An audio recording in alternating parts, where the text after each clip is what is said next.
Hello student, I am Ankita Sahu, your teacher. तो आपका मिस्र की सभ्यता स्टार्ट कर दिया था। तो मिस्र की सभ्यता में आपका मैंने दो काल के बारे में पढ़ा दिया था, एक प्रागवंशी युग और दूसरा था आपका प्राचीन वंश। उसके बीच में राजवंशी युग आपका छोड़ दिया था। तो आपको बता दिया था मैंने कि राजवंशी युग मैंने क्यों नहीं पढ़ाया हुआ है। खैर वो मैं आपको 2-3 बार बता चुकी हूँ। तो प्राचीन राजवंश आपका चल रहा था और प्राचीन राजवंश में जो है थोड़ी सी चीज़ें आपको जो बाकी रह गई थी वो भी बता दी थी मैंने। फिर आपका जो है वो मध्य राजवंश स्टार्ट हो गया था, मिडिल किंगडम। तो मिडिल किंगडम के बारे में देखते हैं आगे कि क्या और चीज़ें इसमें बनाई गई मिडिल किंगडम में। और आपका मिडिल किंगडम से पहले जो आपका फोर्थ था, प्रथम सामंतवादी काल, तो उसमें कोई कलात्मक क्रियाएं नहीं हुई थी, तो इसलिए मैंने आपको वो छोड़ दिया है, वो नहीं पढ़ाया हुआ इसमें। तो मध्य राजवंश में बाकी का बचा हुआ जो था पार्ट वो देखते हैं। इससे पहले अब हम जो है लास्ट वीडियो के बारे में थोड़ा सा देखते हैं कि आपको क्या पढ़ाया था, वो रिमाइंड कराती हूँ, देन हम देखेंगे मध्य राजवंश में क्या था। और तो आपको लास्ट वीडियो में मैंने बताया था कि जो खुफू था उसने विशाल पिरामिड का निर्माण करवाया था और उसी के पास जो है छोटे पिरामिड और बनवाए थे। तीन पंक्तियों में छोटे छोटे पिरामिड बनवाए थे जो आकर्षक लगते थे। इसकी आंतरिक सतह जो थी वो ग्रेनाइट व श्वेत खली से बनी हुई थी, पत्थर से बनी हुई थी। और इसके शासनकाल में मूर्तियों का निर्माण प्रचुरता से हुआ है, किसके, खुफू के टाइम पे। और खफरे ने इसको आगे बढ़ाया था और इसने वंश को इसके टाइम पे, खफरे के टाइम पे जो धार्मिक पक्ष था वो भी विकसित हुआ था। तो खुफू के बाद आपका खफरे आया था। तो खुफू के बाद जो खफरे दूसरा इनका सम्राट था, तो इसने पिरामिड के पास ही एक विशाल स्फिंक्स की मूर्ति भी बनवाई थी जिसका शरीर सिंह व उसका सिर जो है वो मानव की तरह था। तो आपको मैंने ये पिक्चर भी शेयर की थी कि कैसे ये स्फिंक्स बनाते थे। इनके जो सर होता था वो मानव की तरह और जो इनका धड़ होता था, जो शरीर होता था पूरा, वो सिंह की तरह होता था। तो यह खफरे की वीरता की शक्ति का परिचायक माना जाता है। क्या, जो ये सर इनका मानव और शरीर इनका सिंह की तरह था, वो क्या था, खफरे की वीरता की शक्ति का परिचायक माना जाता है। तो तत्कालीन स्रोत इस बात का उल्लेख करते हैं कि स्फिंक्स की लंबाई 150 फीट ऊंचाई और लंबाई 150 फीट और ऊंचाई जो है 50 फीट, और जो इसका मुख है वो 10 फुट लंबा व चौड़ा बनाया गया है। तो यह पहला फरोह था जिसने स्फिंक्स बनाने की कला का विकास किया था। तो इन दोनों शासकों ने निर्माण कार्य में देश का प्रचुर धन व्यय कर दिया। इससे देश की आर्थिक स्थिति बिगड़ गई और फलस्वरूप खफरे के उत्तराधिकारी मेंकरे द्वारा अधिक विशाल पिरामिड का निर्माण नहीं करवाया जा सका। उक्त वर्णित तीनों पिरामिड सड़क मार्ग द्वारा नील नदी के किनारे बनी मंदिर घाटी से जोड़े गए हैं। अब देखिए कौन से दोनों शासक, खुफू और खफरे ने, तो इन दोनों ने क्या किया, बहुत सारा प्रचुर मात्रा में धन व्यय कर दिया। जैसे कि मैंने आपको पहले भी बताया था कि इन्होंने विपुल धनराशि लगा के पिरामिड का निर्माण करवाया था। तो इस टाइम पे क्या हुआ, इन दोनों ने बहुत ही प्रचुर मात्रा में धन व्यय कर दिया पिरामिड बनवाने में। तो इसलिए देश की जो आर्थिक स्थिति थी वो बिगड़ गई और इसके फलस्वरूप जो इनका खफरे के बाद मेंकरे आया था, खुफू, खफरे, मेंकरे, 3 बताए थे आपको इसके प्रसिद्ध सम्राट थे। तो जो खफरे के बाद मेंकरे आया वो अधिक विशाल पिरामिड का निर्माण नहीं करवा सका क्योंकि आर्थिक स्थिति इनकी कमज़ोर हो गई थी, दुर्बल हो गई थी। तो उक्त वर्णित तीनों पिरामिड सड़क मार्ग द्वारा नील नदी के किनारे नदी घाटी से मिलते हैं। नदी घाटी से ये जोड़े गए हैं। जो नील नदी है, बताया था आपको कि मिस्र की सभ्यता का जो विकास हुआ है वो नील नदी के किनारे हुआ है, तो वो पिरामिड इसी नदी से जोड़े गए हैं। प्राचीन यूनानी पिरामिडों को प्राचीन विश्व के 7 आश्चर्यों में मानते हैं। आज भी ये प्राचीन विश्व के समग्र भौतिक अवशेषों में सर्वाधिक आकर्षण का केंद्र हैं। तो आप सभी को पता होगा कि पिरामिड जो है वो 7 अजूबों में, 7 आश्चर्यों में गिना जाता है, उसकी गणना होती है। और ये जो है अभी तक इनके जो अवशेष हैं वो आकर्षण का केंद्र बने हुए हैं। देश विदेश से इसको लोग देखने के लिए जाते भी हैं। आप सबको पिरामिड के बारे में आप सबने पहले भी सुना ही होगा। तो आपका फिर ये जो है प्राचीन राजवंश खत्म हो गया था, फिर आपका मध्य राजवंश स्टार्ट हो गया था।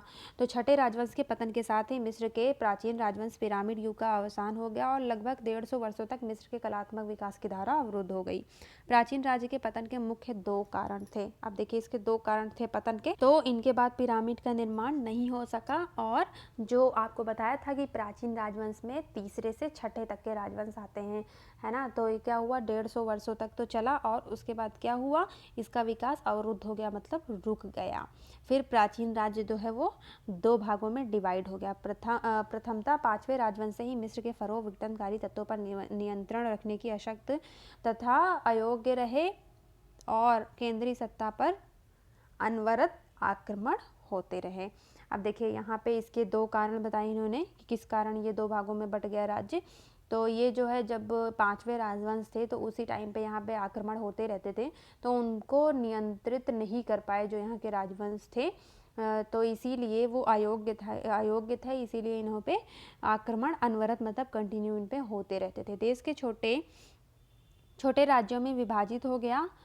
जो मिस्र था वो छोटे छोटे राज्यों में विभाजित हो गया और इन राज्यों के शासकों के पास फरो के समान ही अपने राजप्रसाद होते थे, सेना व आयकर अधिकारी होते थे। वे स्वयं ही अपनी जागीर के धर्माधिकारी, सेनापति व न्यायाधीश होते थे। अब देखिए जब छोटे छोटे भागों में विभाजित हो गया तो क्या हुआ, जो राज्य के फरो होते थे उनके अपने खुद के आयकर अधिकारी होते थे, उनकी सेना होती थी और जो वो स्वयं होते थे वो जागीर के हकदार होते थे, धर्माधिकारी होते थे और न्यायाधीश होते थे कि कोई भी निर्णय वो खुद ले सकते थे।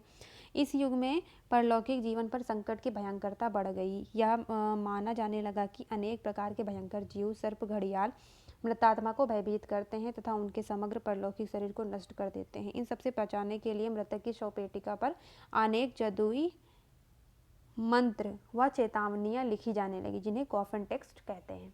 अब देखिए तो ये मैंने बताया था आप लोग को कि ये परलौकिक जीवन की कल्पना करते हैं, समझाया था सब कुछ आपको जूम मीटिंग पे।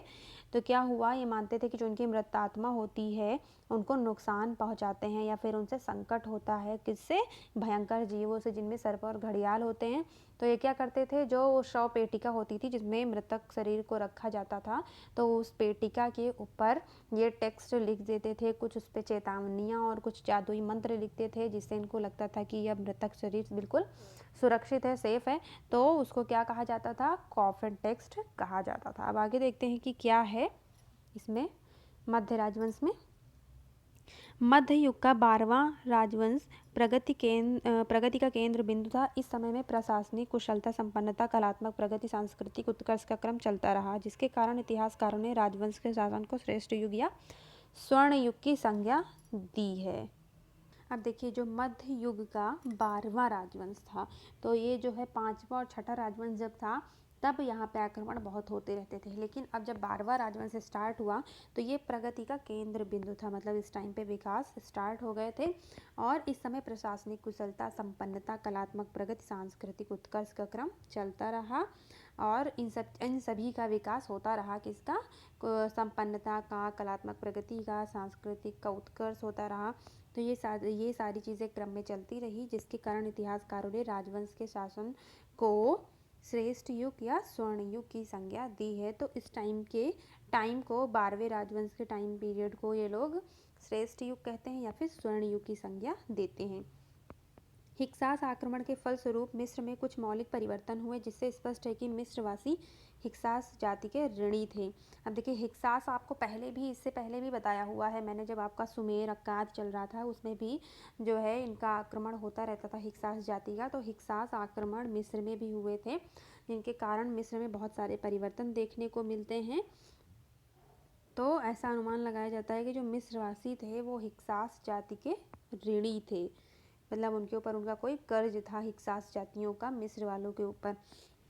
मिस्र में हिक्सास जाति के संपर्क में आने के बाद इस्तर देवी की पूजा होने लगी और उसका चित्रित किया जाने लगा। युद्ध कला में रंग के आगमन में क्रांतिकारी परिवर्तन ला दिया। अब देखिए जो हिक्सास जाति के संपर्क में आया, जब इनका आक्रमण होता रहता था तो मिस्रवासी जब हिक्सास जाति से संबंधित हुए, संपर्क में आए, तो ये क्या स्टार्ट हुआ, स्तर देवी की पूजा होने लग गई। जो स्तर देवी जिनको हिक्सास लोग मानते थे, है ना। तो फिर इन्होंने क्या किया, युद्ध कला में रंग के आगमन में क्रांतिकारी परिवर्तन ला दिया। मतलब युद्धों के साथ साथ कलाकृति भी सम्मिलित हो गई मिस्र में और बहुत ही क्रांतिकारी परिवर्तन हुआ। हिक्सास जाति ने मिस्र को अपने बाहुबल से जीता और उसी देश में नागरिक भी बन गए। मिस्र की संस्कृति का रंग उनमें गहनता से व्याप्त हो गया। अब देखिए, हिक्सास जाति आक्रमण तो करते ही रहते थे, फिर उन्होंने क्या किया, उसको जीत लिया। किसको, मिस्र को। फिर ये वहीं के नागरिक भी बन गए हिक्सास जाति, और मिस्र की जो संस्कृति थी उनके रंग में रंग गई या उनमें गहनता से व्याप्त हो गई। इनके 200 वर्षों के शासन के फलस्वरूप आपसी मतभेदों को भुलाकर अंधकार का युग समापन हुआ और साम्राज्यवादी युग की स्थापना के लिए सुनिश्चित मार्ग प्रशस्त हुआ तथा 18वें राजवंश के रूप में मिस्र का स्वदेशी शासन प्रारंभ हो गया। अब देखिए, इनके 200 वर्षों के शासन में, किसके, हिक्सास जाति ने यहाँ पे 200 वर्षों तक लगभग शासन किया। तब क्या हुआ, इनके जो आपसी मतभेद थे, जो मिस्रवासी थे और जो हिक्सास जाति के लोग थे, उनके जो मतभेद थे उन सबको भुला दिया। और क्या हुआ, अंधकार का युग समाप्त हो गया। जो दोनों विरोधी दल रहते थे, मिस्र के वासी और हिक्सास जाति के, तो उनका अंधकार का युग समाप्त हो गया और साम्राज्यवादी युग की स्थापना हो गई। तो क्या हुआ, इससे सुनिश्चित मार्ग प्रस्तर हुआ और 18वें राजवंश के रूप में मिस्र का स्वदेशी शासन प्रारंभ हुआ। तो यहाँ पे एक अलग तरीके से इनका खुद का शासन पूरे मिस्र में प्रारंभ हो गया। कब, 18वें राजवंश के रूप में साम्राज्यवादी काल कहा जाता है। तो अब देखते हैं 18वें राजवंश के टाइम पे साम्राज्यवादी काल में क्या हुआ और क्या क्या चीज़ें यहाँ पे नई कलाकृतियाँ आई। साम्राज्य काल, न्यू किंगडम, ठीक है। तो ये देखते हैं 1552 से 1069 तक। ahmose प्रथम द्वारा संस्थापित 18वें राजवंश के साथ ही मिस्र के इतिहास में प्रथम साम्राज्य की स्थापना हुई या प्रारंभ होता है। तो जो ahmose प्रथम है, इसने ही ये 18वें राजवंश का सबसे पहला जो है सम्राट माना जाता है। और यहाँ पे जो है प्रथम राजवंश की जो स्टार्टिंग हुई वो ahmose प्रथम से मानी जाती है। हिक्सास शासन के पतन उपरांत उनके हृदय में साम्राज्य निर्माण करने की बलवती अभिलाषा ने जन्म लिया। फलस्वरूप साम्राज्य के शासकों ने साम्राज्य विस्तार किया, जिससे उन्हें अपार सफलता भी मिली। अब देखिए, जब हिक्सास शासन का पतन हो गया धीरे धीरे, तो क्या हुआ, उसके उपरांत उनके हृदय में साम्राज्य निर्माण करने की बलवती अभिलाषा ने जन्म लिया। उनका जो जब हिक्सास शासन का पतन हुआ, तो जो मिस्रवासी थे, तो उनके मन में क्या हुआ, साम्राज्य निर्माण करने की जो है अभिलाषा ने जन्म लिया। उनमें जो है विकास करने की जो चीज़ें थी वो उत्पन्न हुई। तो क्या हुआ, फलस्वरूप साम्राज्य के शासकों ने साम्राज्य विस्तार किया। जो इसके शासक थे उस टाइम पे साम्राज्य के, उन्होंने क्या किया, अपना साम्राज्य और बढ़ाया, विस्तार किया उसका, जिसमें उनको बहुत सफलता प्राप्त हुई इनके साम्राज्य को बढ़ाने में। अल्पकाल में ही 18वें राजवंश के शासकों ने विभिन्न प्रदेशों को जीतकर मिस्री राज्य को प्रथम साम्राज्य में परिवर्तित कर लिया और यही कारण है कि इस युग का साम्राज्य युग कहा जाता है। तो क्या हुआ, अल्पकाल मतलब बहुत ही कम समय में ही 18वें राजवंश के जो शासक थे, अभी बताया मैंने ahmose प्रथम, तो इनके साथ साथ और भी लोग थे, तो सबने क्या किया, विभिन्न प्रदेशों को जीत लिया और जो मिस्री राज्य को प्रथम साम्राज्य के रूप में परिवर्तित कर दिया। इन्होंने जीत कर उन सबको साम्राज्य के रूप में, प्रथम साम्राज्य के रूप में परिवर्तित किया और इसीलिए इस युग को क्या कहा जाता है, साम्राज्य युग कहा जाता है, द एज ऑफ एम्पायर।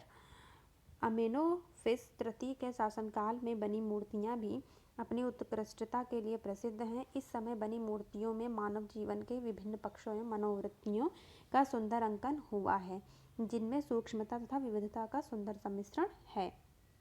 अब देखिए, इसके बाद यहाँ पे एक अमेनोफिस तृतीय का शासनकाल स्टार्ट हुआ ahmose प्रथम के बाद। तो इसके शासनकाल में बहुत सारी मूर्तियाँ बनी जो बहुत प्रसिद्ध हैं और बहुत उत्कृष्ट बनी हुई हैं, मतलब बहुत फाइन बनी हुई हैं। तो इस समय जो बनी मूर्तियों के मानव जीवन के विभिन्न पक्षों एवं मनोवृत्तियों का सुंदर अंकन हुआ है। मनुष्य के जीवन से संबंधित मूर्तियाँ बनी हुई हैं और बहुत ही सुंदर मूर्तियाँ बनी हुई हैं, जिनमें सूक्ष्मता और विविधता का सुंदर सम्मिश्रण है। मतलब बहुत सारी वैरायटीज़ भी हैं स्कल्पचर के, और बहुत सूक्ष्मता मतलब बहुत ही बारीकियों से उसमें काम हुआ है। अब आगे देखते हैं। अमेनोफिस तृतीय के समय चित्रकला का भी समांतर विकास होता रहा। चित्रों में नील नदी की घाटी के दृश्य, शिकार, पशु पक्षियों तथा वनस्पतियों का चित्रण उल्लेखनीय है। अब देखिए, अमेनोफिस जो तृतीय था तो उसके टाइम पे मूर्तिकला तो थी, फिर चित्रकला का भी समांतर मतलब उसके साथ साथ, समांतर मतलब उसके साथ साथ, किसके साथ साथ, मूर्तिकला के साथ साथ चित्रकला का भी विकास होता रहा। चित्रों में जो है वो नील नदी घाटी का दृश्य बनाया गया है, पशु पक्षियाँ बनाई गई हैं और वनस्पति का चित्रण उल्लेखनीय माना जाता है। मंदिरों व सम्राट के राजमहल की भित्तियों पर विजय अभियानों एवं सम्राट के शासन के प्रत्येक वर्ष मनाए जाने वाले महोत्सव के चित्र उल्लेखनीय हैं। तो जो चित्र बने हुए हैं इन सभी के साथ साथ जो दृश्य चित्र, शिकार और पशु पक्षियाँ, वनस्पतियों के साथ साथ मंदिरों व सम्राटों के राजमहल भी, राजमहल की जो भित्तियाँ हैं उन पर भी बहुत सारे चित्रण मिलते हैं, जो कि विजय अभियानों तथा सम्राट के शासन के प्रत्येक वर्ष मनाए जाने वाले महोत्सव जो होते थे उनको चित्रित करते थे, किस पे, भित्तियों पर। अमेनोफिस चतुर्थ मिस्र में महान धार्मिक व सांस्कृतिक क्रांति का सूत्रधार था। अब देखिए, अमेनोफिस तृतीय के बाद कौन आया, अमेनोफिस चतुर्थ आया, जो मिस्र में बहुत ही महान माना जाता है और धार्मिक और सांस्कृतिक क्रांति का सूत्रधार किया। अमेनोफिस चतुर्थ ने एटन के प्रति अपने समर्पण की भावना के कारण ही अपना नाम ही बदल दिया और मिस्र के इतिहास में अखनाटेन नाम से विख्यात हुआ। यहाँ तक कि इसकी पत्नी नोफ्रेतेती नेफर नेफ्रू एटन के नाम से संबोधित की जाने लग गई। अब देखिए, अमेनोफिस तृतीय के बाद कौन आया, अमेनोफिस चतुर्थ आया, जिसने जो है एटन के प्रति अपने समर्पण की भावना, एटन यहाँ पे देवता थे कोई माने जाते थे, तो उसके समर्पण की भावना के लिए इसने क्या किया, अपना नाम ही बदल दिया। तो मिस्र के इतिहास में जो इनका नाम माना जाता है अमेनोफिस चतुर्थ का, वो क्या था, अखनाटेन नाम से ये विख्यात हुए। और इनकी जो बीवी थी, इनकी जो पत्नी थी नोफ्रेतेती, उसने क्या, नेफर नेफ्रू एटन, ये नाम इसने रख लिया और इसी नाम से संबोधित की जाने लगी। तो दोनों ने अपना नाम चेंज कर लिया था, अखनाटेन हो गया था और इनकी बीवी नोफ्रेतेती थी, उनका नेफर नेफ्रू एटन नाम हो गया था।